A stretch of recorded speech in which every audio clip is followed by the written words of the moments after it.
diária e eu oro para que a palavra realmente abençoe você hoje e faça diferença em sua vida. Quero falar com você hoje sobre ter uma atitude de confiança.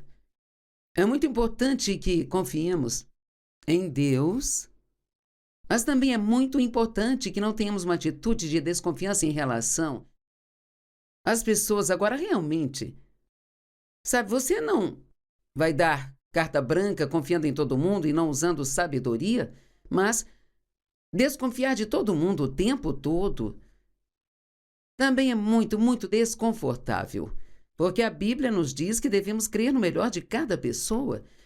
E essa questão em particular realmente me ajudou muito, sabe?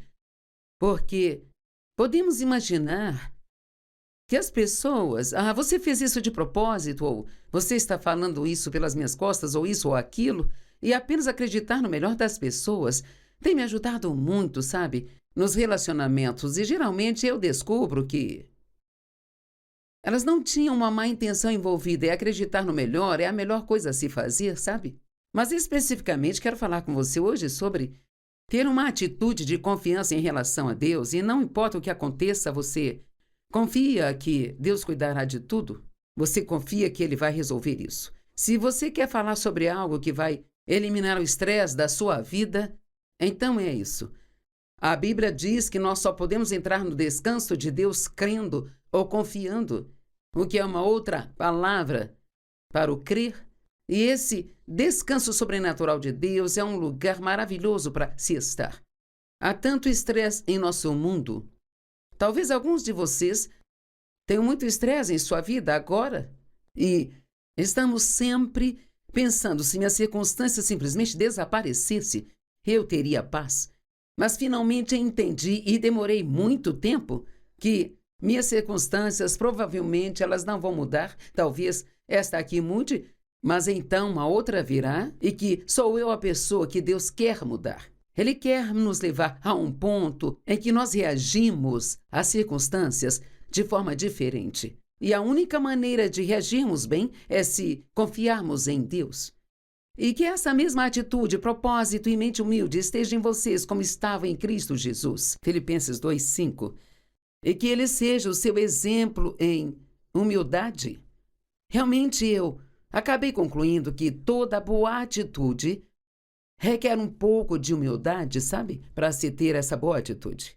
Então, para confiar em Deus, em todas as coisas em nossas vidas que nós não entendemos, e há muitas coisas que simplesmente não entendemos em nossa vida, só precisamos acreditar que Deus é bom e confiarmos nele e crermos que as coisas vão dar certo, que Ele atenderá nossas necessidades, mesmo que não seja no nosso tempo. Eu quero que saiba que hoje há pessoas assistindo que têm necessidades reais e estão assustadas, estão preocupadas com o que vai acontecer. Mas Deus, Ele é fiel. Eu tenho 45 anos de caminhada com Deus e eu posso lhe dizer que Ele é fiel.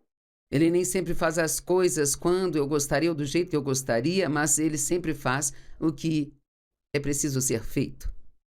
Paulo e Silas esperaram até a meia-noite quando estavam na prisão e ainda estavam cantando e orando. E o anjo sacudiu a prisão.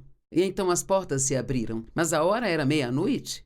É interessante que muitas vezes nós sentimos que é o último momento e que Deus nos faz esperar até o último momento. E por que Ele faz isso? Bem, isto expande a nossa fé.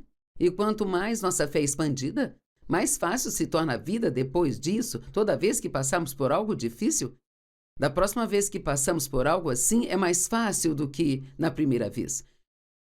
Então, precisamos ter humildade para confiar em Deus, porque se não tivermos humildade, vamos tentar fazer as coisas sozinhos e nós vamos entrar, como eu compartilhei no início da semana, nas obras da carne, e essas obras não funcionam. Agora, uma das minhas escrituras favoritas na Bíblia, eu a escrevi numa placa na parede do meu escritório, 1 Pedro 2, versos 22 e 23. Ele não cometeu nenhum pecado e nenhum engano foi encontrado em sua boca. Quando eles lhe lançaram insultos, ele não os revidou. Quando Ele sofreu, não fez ameaças. Em vez disso, confiou a si mesmo e a tudo àquele que julga com justiça. Uau, cara! Ele confiou a si mesmo e a tudo em sua vida, a tudo o que lhe acontecia, tudo que as pessoas faziam com ele, ele confiou que Deus faria cooperar para o seu bem e transformarem algo útil em sua vida. O que você acha que aconteceria em sua vida se fizesse isso? Se o que quer que esteja lidando, o que quer que esteja lidando na vida, você pode ter 5, 10 situações graves, mas o que quer com que esteja lidando, se você puder pegar cada uma delas e lançar seus cuidados e liberar, entregar isso a Deus, entrar no seu descanso, apenas pense o quanto a sua vida seria melhor. Sabe, meu marido é um homem muito paciente. Ele tinha muita experiência com Deus, o que eu não tinha quando nós nos casamos. Embora eu acreditasse em Deus e tivesse recebido a Cristo como meu Salvador, eu não tinha muita experiência com Deus. E, sabe, a experiência com Deus é o que nos ajuda a aprender a confiar nele, porque passamos pelas coisas e vemos a fidelidade dele, e depois de um tempo nós sabemos que ele vai resolver as coisas, e se você puder fazer isso, lançar seus cuidados em Deus e confiar nele, a vida fica muito, muito mais fácil, fica muito melhor. Pense, eles ameaçaram Jesus, lançaram insultos contra ele. Sabe, eles cuspiram nele, fizeram todo tipo de coisas terríveis, e em tudo o que fizeram, ele confiou em Deus. Judas o traiu com um beijo. Pedro negou conhecê-lo, sabe? Quando ele estava no Getsemane e perguntou a seus discípulos se não podiam orar com ele só 1 hora, todos eles dormiram, mas ele não ficou bravo com eles. Não virou as costas para eles. Ele permaneceu o mesmo, não importava o que acontecesse. Vamos, pense no quanto isso seria bom. Ser o mesmo, não importa o que aconteça. Foi isso que o apóstolo Paulo diz que finalmente alcançou na vida. Ele disse: eu aprendi a me contentar. Estar satisfeito a ponto de não ser perturbado, não importa quais sejam minhas circunstâncias. Se eu estou em falta ou em abundância, eu estou contente. Uau! Mas eu quero dizer a vocês, e isso é encorajador para mim, que foi há cerca de 15, 20 anos após a conversão de Paulo, antes dele declarar estas coisas, que estão registradas em Filipenses. Então, ele também precisou ganhar experiência com Deus. Eu quero que você pense nisso, que tudo que você passa está ajudando você a ganhar experiência que vai facilitar a vida para você da próxima vez. Não importava o que acontecesse com Jesus, ele confiava a si mesmo ao Pai, a quem ele sabia que julgaria com justiça. Agora, em Lucas 22, 42, 43, ele disse: Pai, se quiseres, passa de mim esse cálice. Ele estava falando do cálice do sofrimento que ele estava prestes a ter que beber, a fim de ir para a cruz para pagar pelos nossos pecados. Pai, se quiseres, passa esse cálice de mim. Jesus realmente não queria ir para aquela cruz, mas ele queria obedecer a Deus mais do que ele queria fazer o que ele queria. E, cara, este é o lugar onde eu quero chegar na minha vida, onde mesmo que eu não queira fazer algo, eu quero que Deus quer mais do que eu quero o que eu quero. Se quiseres, passe de mim esse cálice, mas não seja feita a minha vontade, mas a tua. E um anjo do céu veio e fortaleceu a ele. Gosto desse pensamento. Quando algo difícil está vindo em seu caminho, se estiver disposto a fazer a vontade de Deus, se precisar, ele enviará um anjo para te fortalecer. O Espírito Santo te fortalecerá. Nada requer mais confiança do que se submeter ao sofrimento que acreditamos ser a vontade de Deus, quando você sabe que poderia eliminar isso agindo por conta própria. Uau! Sabe, isso é que é mansidão. Mansidão não é fraqueza. Mansidão é força sob controle. Jesus poderia ter feito algo a respeito, mas não fez, porque ele preferiu fazer a vontade de Deus em vez da sua própria. Então, digamos que Você trabalha em algum lugar e é o único crente que trabalha lá. E é uma atmosfera difícil. As pessoas zombam de você, você sabe que falam de você pelas costas. Ninguém senta com você na mesa, mas de vez em quando você terá a oportunidade de realmente ministrar a alguém e ajudá-los, porque eles sabem que você é crente e, se tiverem problemas, virão e te perguntarão o que devem fazer. Então, bem lá no fundo, mesmo que saiba que Deus quer que você fique lá, mas tudo na sua carne quer que você saia e se livre daquele lugar, então, bem, esses são momentos em que, se você estiver disposto a sofrer por causa do Evangelho, Deus pode te usar em grande estilo, e toda vez que fazemos algo que Deus quer que façamos, mesmo sendo difícil, há sempre uma recompensa vindo depois disso. Deus é o recompensador daqueles que diligentemente o buscam. Não fuja desses lugares que são difíceis e desafiadores. Talvez seja desafiador ficar num casamento agora, sabe? Se Dave não tivesse sido paciente e disposto a fazer a vontade de Deus. Não sei como ele ficaria comigo nos 2 primeiros anos de casados, acho que não conseguiria ter ficado comigo. Mas ele me disse, sabe, o divórcio não era uma opção, eu sabia que não era a vontade de Deus. E Dave também tinha a capacidade de desfrutar sua vida, não importava o que eu fizesse. E isso é uma chave para vocês que estão em situações difíceis, talvez em um casamento ou num outro relacionamento, e você sabe que deve permanecer nesse relacionamento. Você não precisa perder sua alegria porque está num relacionamento com alguém que não está feliz, sabe? Dave até me disse uma vez, eu tentei tudo o que eu conheço para fazê-la feliz, e você está determinada a ser infeliz? Então eu vou parar de tentar, mas quero lhe dizer que vou desfrutar a minha vida. E claro que isso me deixou muito irritada, mas também foi uma chave de avanço para mim no tempo certo. Na crucificação, Jesus entregou seu espírito nas mãos do Pai. E 3 dias depois, o mundo viu a fidelidade de Deus. Quando Jesus ressuscitou dos mortos, ele disse: nas tuas mãos, Pai, entrego o meu espírito. Ele não tinha nenhuma ideia do que iria acontecer. Mas ele gritou em alta voz: Pai, em suas mãos entrego o meu espírito. E ao dizer isso, ele deu o último suspiro. Uau! Isso é confiar em Deus. Você tem situações na vida agora que simplesmente não sabe o que vai acontecer? E você tem que dar um passo à frente, sem a menor ideia se vai cair do penhasco ou se Deus vai te salvar. Posso garantir que Ele te salvará. Quando Pedro saiu do barco para andar sobre as águas, não sabia se iria se afogar ou andar sobre as águas. E ele andou sobre as águas por um tempo, mas quando começou a olhar para as ondas, ficou com medo e começou a afundar. Mas o fiel Jesus estendeu a sua mão e o levantou e não o deixou se afogar. Às vezes nossa confiança em Deus não é perfeita, mas você confia nele o máximo que pode. Sabe, Tomé disse: eu não acreditarei a menos que eu possa pôr minha mão em suas mãos e em seu lado onde estão suas feridas. E Jesus o deixou fazê-lo e mostrou-lhe as feridas, para que ele tivesse a certeza de que ele havia ressuscitado dos mortos. Mas Jesus disse algo que eu amo: bem-aventurados os que não viram e creram. E esse é o lugar em que devemos estar, onde nem sempre estamos tentando fazer com que Deus se prove para nós, a fim de crermos. Isso também vem junto com a experiência.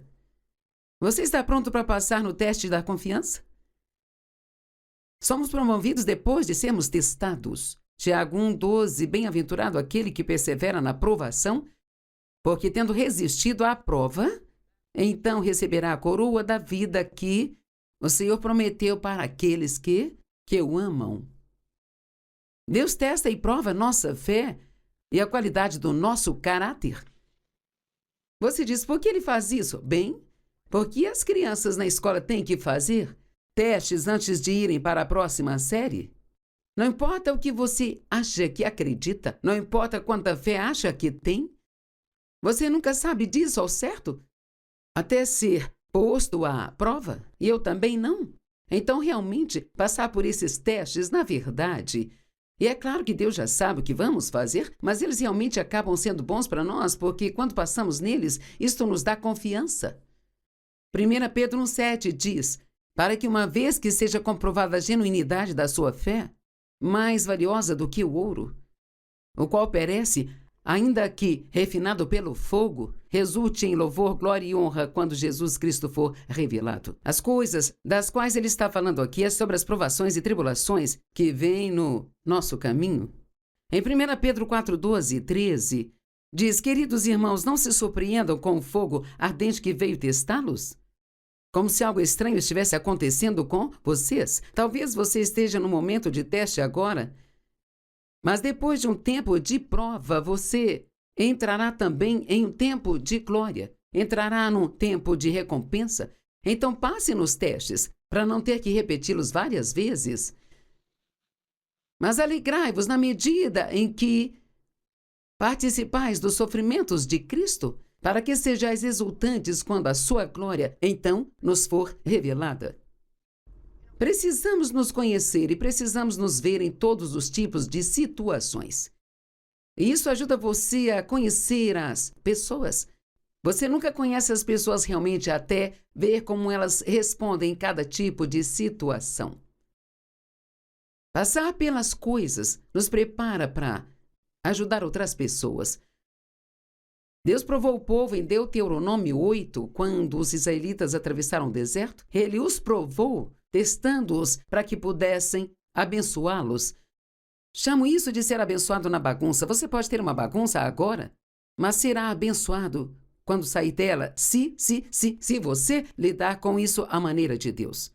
Nós sempre temos que ter isso em mente, porque sempre tem algo que Deus faz, mas sempre tem algo que Ele nos dá para fazer. Ele diz: eu vou fazer isso, isso e isso, e nossa parte é confiar nele. Então, se eu não confio nele, então não posso esperar que ele faça isso, isso e isso. Confiar em Deus é uma das coisas mais importantes que você pode aprender a fazer em sua vida. Estude as Escrituras sobre confiar em Deus. Veja exemplos na Bíblia como Sadraque, Mesaque e Abednego, que foram para a fornalha ardente em vez de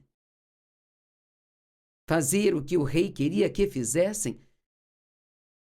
Olhe para homens como Davi,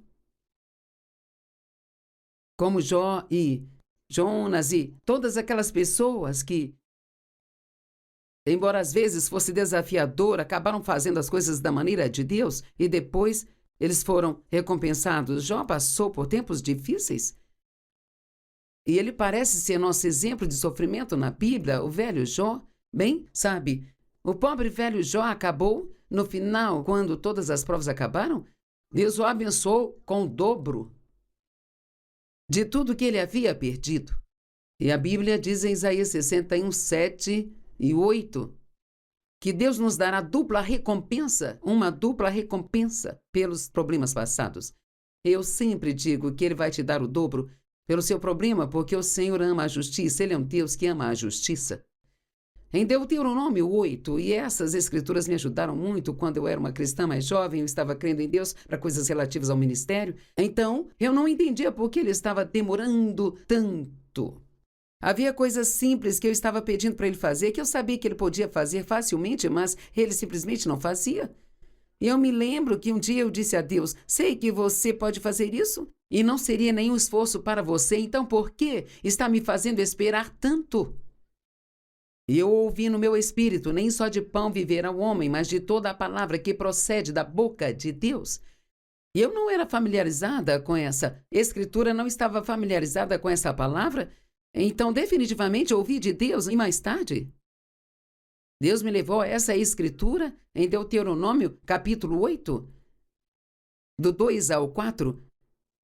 Lembre-se de como o Senhor, seu Deus, os conduziu por todo o caminho no deserto nesses 40 anos para humilhá-los e testá-los, a fim de saber o que estava em seus corações, se guardariam ou não seus mandamentos.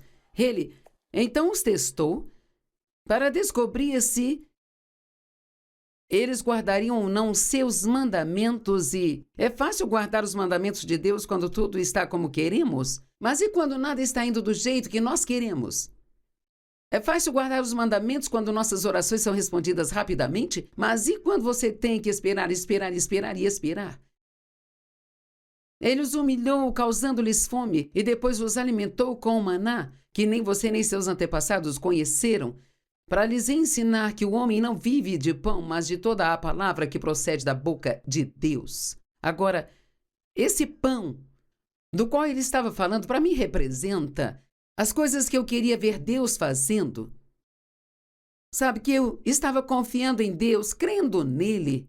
E nós íamos até a caixa de correio, porque era uma das formas de sabermos se alguém estava ouvindo nossos programas de rádio, ainda não estávamos na televisão.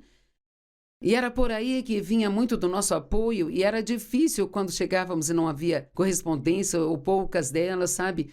Ou não havia nenhuma. E assim, eu queria que Deus fizesse as coisas por mim. Eu queria o pão. Ele disse: o homem não vive só de pão, mas de toda a palavra que sai da minha boca. Ele queria que eu aprendesse a confiar na palavra, não nas circunstâncias. E quando chegamos ao ponto em que confiamos na palavra de Deus, não importa quais sejam elas, sempre teremos nossas necessidades supridas no tempo devido. Ele fez isso para lhes ensinar que o homem não vive só de pão, mas de toda a palavra que procede da boca de Deus. Ele continua dizendo: suas roupas não se desgastaram, seus pés não incharam durante esses 40 anos. Isso é bem interessante. Durante 40 anos, suas roupas não desgastaram e não receberam nada novo. Mas suas roupas não se desgastaram. Pois o Senhor, seu Deus, os está levando para uma boa terra, com riachos e rios e fontes profundas que jorram nos vales e nas colinas. Então ele disse: vocês estão passando por dificuldades agora? Eu os estou testando para ver se guardarão os meus mandamentos em tempos difíceis ou se só em tempos bons. Eu estou fazendo tudo isso para que eu possa levá-los para um bom lugar.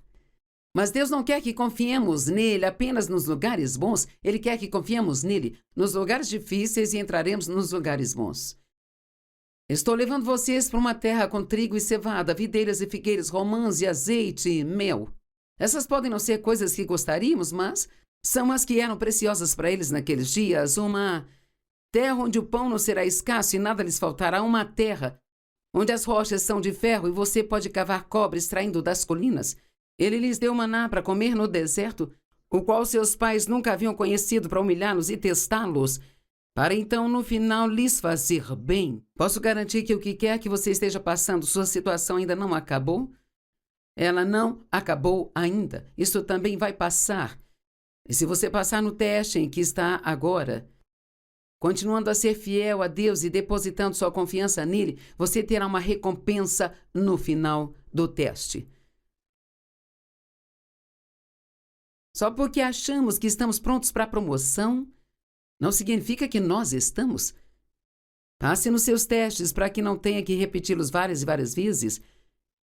Quando vierem a dificuldade e os tempos desafiadores, diga isso. Nada de pânico, isto é apenas um teste. Eu tenho que dizer isso para mim às vezes: Joyce, não entre em pânico, isto é somente um teste. Agora, o quanto devemos confiar nas pessoas? Falamos um pouco disso no início, não é? Não é a vontade de Deus que desconfiamos das pessoas. A palavra diz que devemos sempre acreditar no melhor de cada pessoa. 1 Coríntios 13:7 nos diz que o amor se sustenta sobre qualquer coisa e devemos crer no melhor de cada pessoa. Certamente Deus crê no melhor de nós, mesmo quando não estamos fazendo o nosso melhor. Ele acredita que vamos mudar e fazer o certo no tempo certo. Deus quer que confiemos nas pessoas, mas não que lhes demos uma confiança que pertence somente a Ele. E Jesus, na verdade, disse que ele não confiava a si mesmo, aos seus discípulos, porque ele conhecia os homens. Isso não significa que ele não confiava em seus discípulos, está em João 2, 24 e 25. Não diz que ele não confiava em seus discípulos, diz que ele não confiava a si mesmo, a eles. Você está cometendo um grande erro ao se relacionar com alguém pensando que nunca vão te ferir. Eu cometi esse erro uma vez, na verdade, mais de uma. Sabe, eu fiz isso uma vez com um grupo de senhoras com quem estava envolvida. Pensei: essas são minhas amigas, nunca vão me decepcionar, não vão me desapontar. E, cara, eu tive um revelador evento. E foi bom para mim ver que não se pode depositar esse tipo de confiança nas pessoas. Eu confio nelas, mas também tenho consciência de que podem me ferir. E que esse tipo de confiança, a pessoa em que eu deposito total confiança é Deus, somente Deus. O Salmo 5,11 diz: mas alegrem-se os que depositam sua confiança nele. Se você quer ser mais feliz do que já foi em sua vida, aprenda a confiar em Deus, não importa o que esteja acontecendo em sua vida. E toda vez que passar por algo difícil, apenas diga: eu estou adquirindo experiência para o meu futuro e estou caminhando para confiar em Deus totalmente.